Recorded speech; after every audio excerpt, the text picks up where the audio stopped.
do you see similarities in how your operations work to how the big major record companies operate? Or do you think there's been a kind of evening out of the way that record companies operate, regardless of whether they're majors or independents? Start with you, Laurence. You look deep in thought there. Waking up.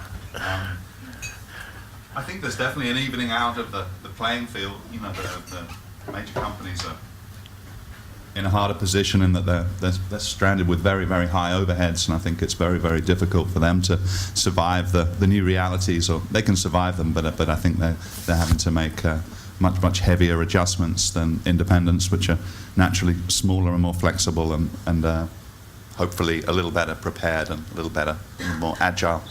One of the challenges as an independent is to try to balance growing the infrastructure so you can effectively sell and market and promote records without any support from majors. At the same time, not turning into not necessarily a major, but a machine yourself, in the sense of having to count on units and marketing dollars and promotion. And it's a kind of a fine balance, because you want to keep an indie sensibility where you love music and put out the music you love, but you want to have the infrastructure that you can do it well. And building that infrastructure is costly, so that you have to find that balance so that you're not ending up, how do you say, just trying to support the infrastructure. You want to be supporting releasing great music, and I hope we're still doing that. I think the main difference is the independent labels are run by music people first, who also happen to be businessmen, and the majors are run by businessmen who, you know, usually, hopefully, like music but don't know much about it, and that's the difference. Honestly, you know, I mean, but going back to the beginning, why the record business was a record business in the first place was it was created by mostly the independents, like Atlantic, you know, with Ahmet Ertegun and Jerry Wexler and Berry Gordy at Motown and Sam Phillips, and guys who were the record company executives were also record producers or songwriters, and that's how it's supposed to be. I think that now it's more of a partnership between the bands and the labels, at least in our case. Where before it was kind of just the major labels just gave these huge advances, you know, and bands went and did whatever they did. That's why the labels spend so much, they spend so much money. Where now we try to do kind of a partnership, you know, equal, depends on different percentages, but basically to try to make the band kind of an investor in their own career as well, which gives us the ability to be able to give them the longevity that they need. That's why a lot of the major labels right now are just kind of, you know, if they don't have a hit single right away, it's over. Can you see yourselves taking a step back and then just letting it get on with itself, or will you always be strongly involved? What's happening is people have forgotten how to do this and forgotten that it's a craft. Okay, what we do is a craft. It's like a carpenter building a house. You know, there is that aspect of it. It's like, you know, we call it an art form, and it is an art form, but before it's an art, it's a craft. And bands have gotten so used to doing it themselves, you know, because of the majors ignoring the A&R part or the producer part, you know, or the songwriting part, you know. It's become, the last 10, 15 years, it's just, you know, that's why we're drowning in mediocrity. I'm all fine with DIY culture. It's where I come from, so it's totally fine. But there is a, you know, there's obviously a record company.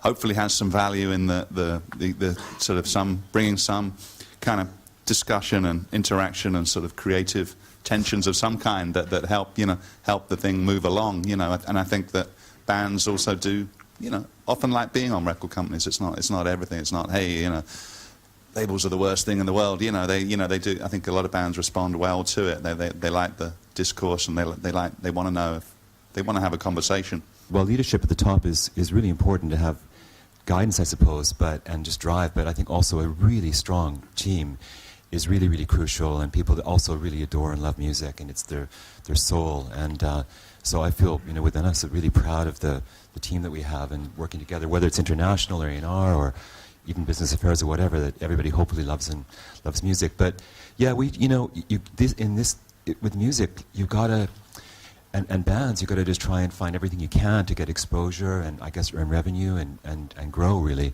So everything from bands doing cruises to, you know, releasing things on USB sticks to all kinds of things. We try to be really open-minded and you know, just have brainstorming sessions where we can kind of try and think out of the box, really. We'll do anything that we can, sponsored tours, or we get to sell records, corporate sponsorships for the bands, all kinds of things that we try to get involved in.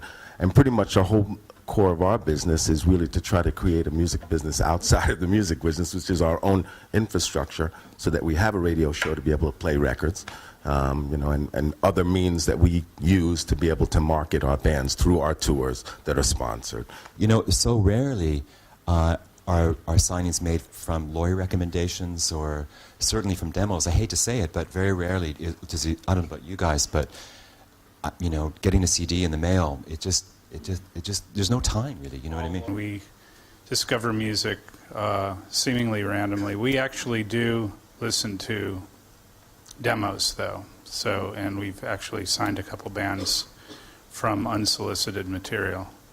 But Seattle is a pretty rich and vibrant musical community, so bands who are not actually living in the area oftentimes pass through, and we hear about them that way. We have some really great record stores in the Seattle area, so we find out about music that way as well. I mean, we probably found out about 20, 30 bands just here in Norway, just being here for this small, you know, short amount of time that we've been here. And it's really word of mouth that way.